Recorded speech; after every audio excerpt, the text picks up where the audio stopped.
پروردگار عالم کا منشا اور مبدا یہ ہے کہ امت محمد مصطفیٰ صلی اللہ علیہ وسلم کو گزشتہ انبیاء کرام کے واقعات و حالات سے خبردار کیا جائے، انہیں متنبہ کیا جائے، مطلع کیا جائے، آگاہ کیا جائے، اور ان کو یہ بتایا جائے کہ اے محمد صلی اللہ علیہ وسلم کے امتیوں، حضرات انبیاء علیہ السلام نے کیا کیا دکھ اٹھائے، کن پریشانیوں سے دوچار ہوئے، خدا کی آزمائش ان پہ کس کس طرح آئی اور وہ کتنے ثابت قدم رہے۔ یہ کسی عام آدمی کے بس کی بات نہیں، نمازی کے بس کی بات نہیں، حاجی کے بس کی بات نہیں، غازی کے بس کی بات نہیں، پیر اور درویش اور فقیر اور مولوی کے بس کا روگ نہیں، صرف اور صرف یہ نبی کا کام ہوتا ہے جو اللہ تبارک و تعالیٰ کا براہ راست نمائندہ ہوتا ہے کہ جتنی مصیبتوں کے پہاڑ آئیں وہ ان سب سے ٹکرا جاتا ہے مگر اللہ کا نام نہیں چھوڑتا۔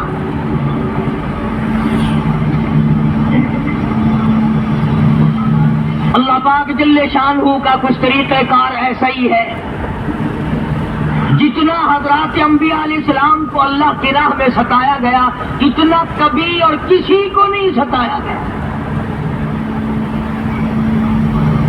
حضرت نوح علیہ السلام کے اگر واقعات قرآن کریم میں دیکھو پڑھ کر خدا کی قسم جگر پھٹتا ہے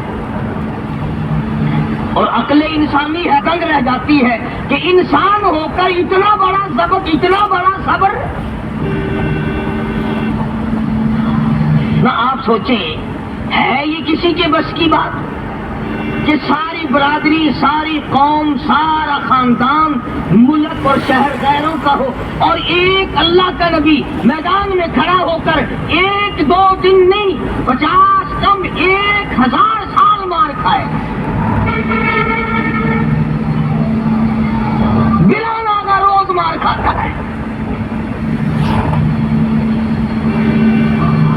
اور سارا دن مار کھانے کے بعد شام کو اللہ کی ذات پر فخر نہیں کرتا۔ یہ بھی ایک نبی کی نشانی ہوتی ہے، شام کو یہ نہیں کہتا یا اللہ دیکھ میں نے تیری وجہ سے کتنی مار کھائی، بلکہ ایک علامت یہ ہے نبی کی، سارا دن پتھر کھاتا ہے اور رات کو سر سجدے میں رکھ کے رو کے کہتا الہی تیرے نام کا حق ادا نہ ہو سکا مجھے معاف کر دے۔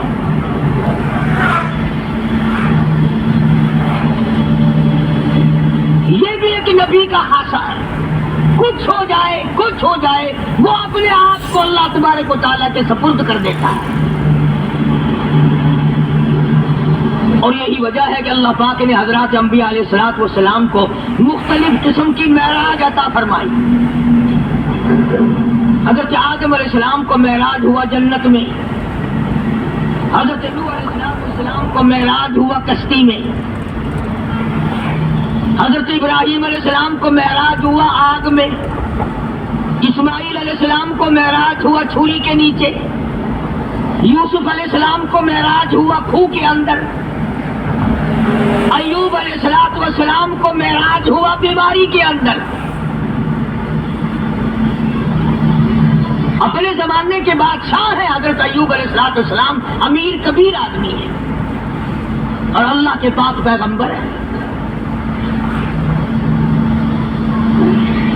ایوب علیہ السلام کی گھر والی حضرت رحمت علیہ السلام یوسف علیہ السلام کی سگی پوتی ہے۔ بس اللہ تبارک و تعالیٰ نے جب اپنے بندے حضرت ایوب علیہ السلام کی تعریف کی تو شیطان کو تکلیف ہوئی۔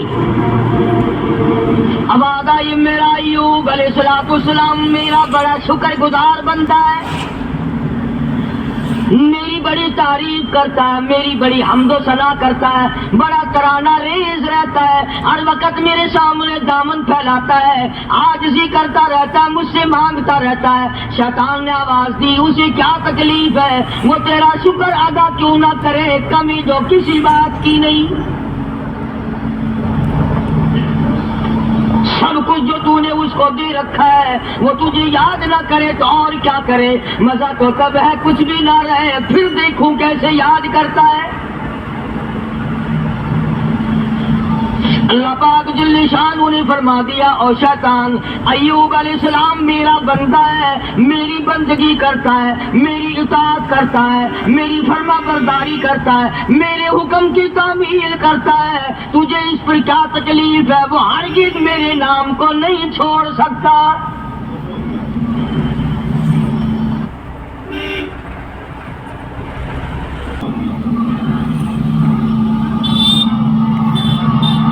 شیطان کہنے لگا اتنی اولاد ہے، ترت بیوی ہے، خود بڑا حسین ہے، مالدار ہے، اسے کمی کیا ہے؟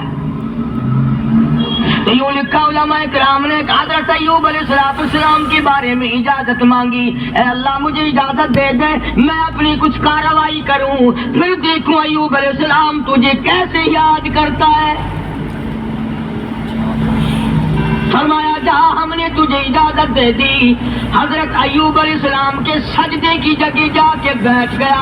ایوب علیہ السلام نے سجدہ فرمایا، دونوں ناکوں میں آگ کی پھونک مار دی، سارا بدن گل گیا۔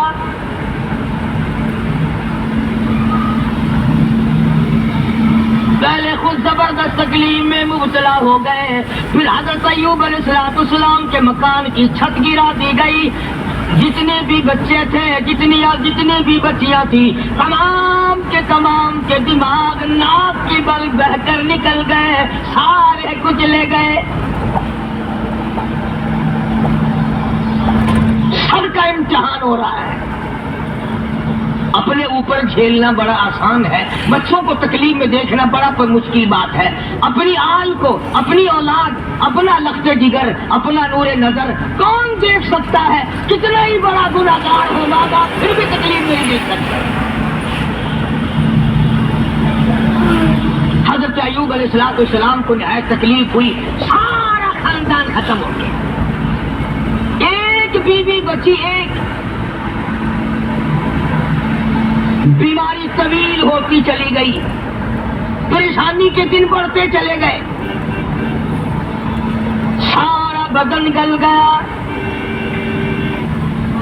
ایوب علیہ السلام کی گھر والی مزدوری کرنے جاتی ہے، لوگوں کے آٹے چکی چلا چلا کے پیستی ہے، گھڑے اٹھا کر 10 میل سے پانی لا کے دیتی ہے، سوکھے ٹک کر خود بھی کھاتی ہے، پانی میں بھگو کر اپنے شوہر حضرت ایوب علیہ السلام کے منہ میں ڈالتی ہے۔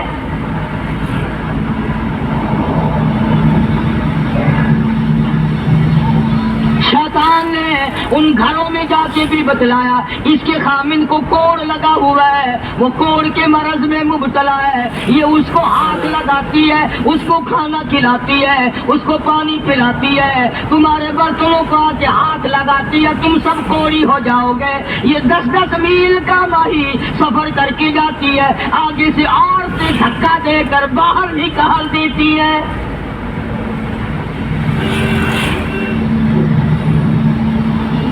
مفسرین نے لکھا ہے کہ حضرت ایوب علیہ السلام کی گھر والی کے ہاتھوں میں چھالے پڑ گئے، لوگوں کے پانی کے مشکیزے اور گھڑے اٹھا کر کندھے کا چمڑا ادھڑ گیا۔ اس پریشانی کے عالم میں آتی ہے، جاتی ہے، گزارا کرتی ہے۔ بستی والوں نے کہا ساری بستی میں کوڑ پھیلاؤ گے، اسے اٹھا یہاں سے باہر لے جاؤ، اٹھا کے کہیں جنگل میں مارے گی ساری بستی کو۔ پتا چلا کہ یہ جو لوگوں میں ایک بات پھیلی ہوئی ہے کہ مرض دوسرے کو لگ جاتا ہے، یہ نئی بات نہیں، یہ پرانی ہے۔ تیرا مرض مجھے لگ جائے گا، میرا مرض تجھے لگ جائے گا۔ اچھا بیماری ایک دوسرے کو لگ جاتی ہے، کہتے ہیں بیماری میں جراثیم ہوتے ہیں، میں کہتا ہوں کہ زنا کے جراثیم نہیں لگتے، بدماشی میں کوئی جراثیم نہیں، ظلم میں کوئی جراثیم نہیں، اٹھایا جس کو چاہا قتل کر دیا، قتل کرنے میں کوئی جراثیم نہیں، رشوت بٹورنے میں کوئی جراثیم نہیں۔ یہ جو لوگ حرام کھاتے ہیں، شراب پیتے ہیں، اس میں کوئی جراثیم نہیں۔ سود کھاتے ہیں، میں کہتا ہوں سود میں اور سور میں کوئی فرق نہیں، صرف 2 لفظ کا فرق ہے، یہ سارا ملک سود کھا رہا ہے۔ باقاعدہ بینکوں میں بیٹھ کر کاغذ قلم دباد لے کر اپنے اس کا حساب کرتے ہیں، تم نے کم لگایا میرا سود زیادہ بنتا ہے. نئی بات نہیں.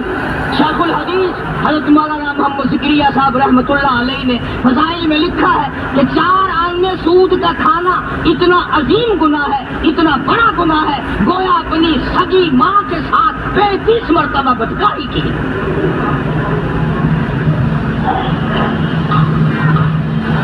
کبھی تم نے غور نہیں کیا کہ یہ آخر اس قدر بدامنی کیوں ہے، بے برکتی کیوں ہے، رحمت نہیں، سکون نہیں، تمام چیزیں ختم ہوگی کیوں ہے؟ اور جب ہماری خوراک سود ہو گئی، حرام ہو گیا، بیوی بچوں کو ہم حرام کھلاتے ہیں، پھر سکون کہاں سے آیا؟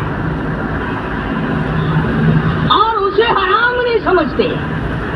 اب ایک بات میرے ذہن میں آ رہی ہے، تمہیں بری لگے گی. جو لکھے پڑھے لوگ کہتے ہیں جی دیکھو مکان کا کرایہ علماء کہتے ہیں جائز ہے، دکان کا کرایہ کھانا جائز ہے، پلاٹ کا کرایہ کھانا جائز ہے، زمین کا کرایہ کھانا جائز ہے، گھوڑے پہ کرایہ کماؤ کھانا جائز، اونٹ پہ بھاڑا کرایہ کماؤ جائز، لاری پہ کرایہ کما کے کھاؤ، کار ٹیکسی ہوائی جہاز میں کما کے کھاؤ جائز. اتنی بات کر کے پھر منہ بناتے ہیں، کہتے ہیں دیکھو نا جی جب ہر چیز کا کرایہ کھانا جائز ہے تو پیسوں کا کرایہ کھانا گناہ کیوں ہے؟ ایک آدمی 100 روپے کسی کو دیتا ہے، وہ یہ کہتا ہے کہ جی 110 لوں گا اگلے مہینے میں. وہ کہتے کیوں گناہ ہے؟ ہر چیز کا جب کرایہ کھانا جائز ہے تو پیسوں کا کرایہ کیوں ناجائز ہے؟ اب لمبے چوڑے مسئلے اگر کروں گا تمہارے پلے کچھ نہیں پڑے گا. اب میں ایک بات کہتا ہوں تمہارے ذہن میں فوراً آ جائے گی انشاءاللہ. بھائی گدھے کا کرایہ، گھوڑے کا کرایہ، اونٹ کا کرایہ، ٹیکسی کا کرایہ، دکان کا کرایہ، مکان کا کرایہ کھانا جائز ہے، بیوی کا کرایہ کھانا جائز کیوں نہیں؟ کوئی غیرت مند آدمی یہ پسند نہیں کرتا کہ بیٹی کا بھاڑا کھانا جائز کیوں نہیں؟ اگر تیری یہ غیرت گوارا نہیں کرتی کہ تیری بیوی کا کرایہ دے کر اس کے ساتھ کوئی بدکاری کرے، تو خدا کی یہ غیرت گوارا نہیں کرتی کہ مال میں نے دیا اور پھر تو پیسے کا مال کو مال بالمال کو کیوں کماتا ہے؟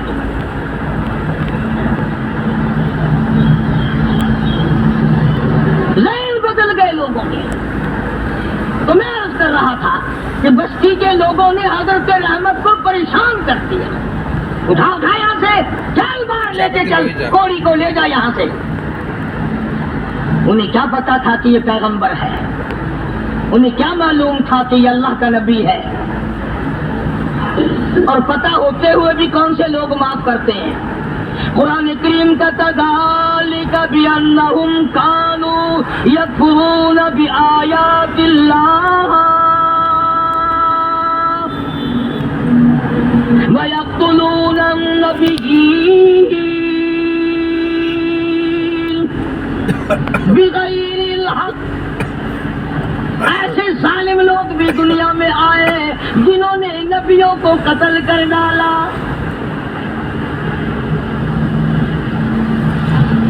حضرت رحمت کو مجبور کر دیا ایوب علیہ السلام کی گھر والی کو، چل چل اٹھا، کوڑی کو اٹھا کے لے جا، ساری بستی کا بیڑا غرق نہ کر لے جا. ایوب علیہ السلام بھی رو رہے ہیں، حضرت رحمت بھی رو رہی ہے. کیسے اٹھاؤ؟ ہمارے بدل پہ انگلی رکھنے کی گنجائش نہیں.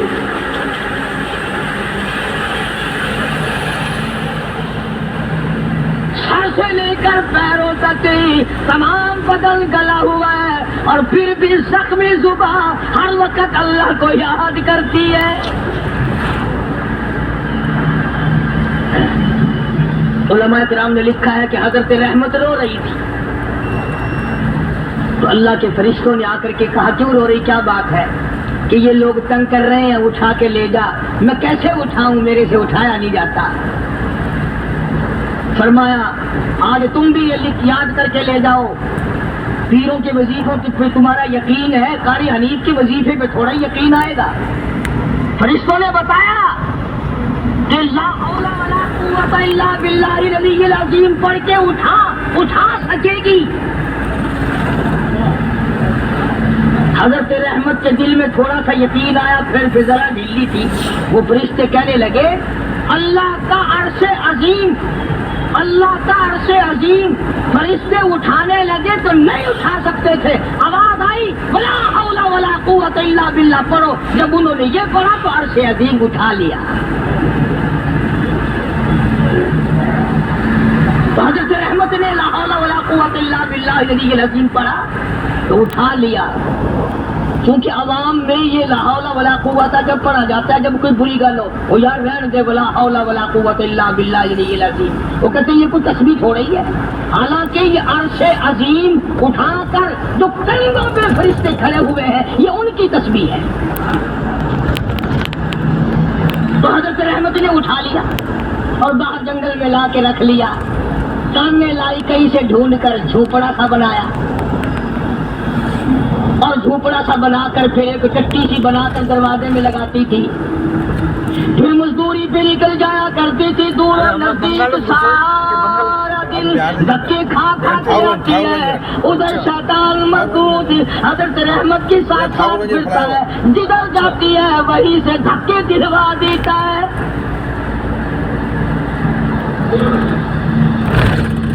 جو سنا کہ حضرت رحمت آٹا جب پیس رہی ہوتی تھی، جب یہ جا کر کے چگلی کھاتا کہ تمہیں پتہ ہے یہ جو تمہارا آٹا پیسنے والی عورت ہے اس کا خامن کوڑی ہے، برباد ہو جاؤ گے. یوں لکھا ہے مفسرین نے، حضرت رحمت کو اپنی چکی پہ سے اٹھا کر دور تک دھکے دے کر واپس نکال دیا کرتے تھے. پیغمبر کی گھر والی روتی ہوئی آ جایا کرتی تھی، فاقوں پہ فاقے کاٹے. اور ایک اور میری بات سن لو، مفسرین نے لکھا ہے یہ دھکے کھانے والی جس کے کندھے کا چمڑا اجڑ گیا، جس کے ہاتھوں میں چھالے پڑ گئے، علماء نے لکھا ہے اس وقت کی دنیا میں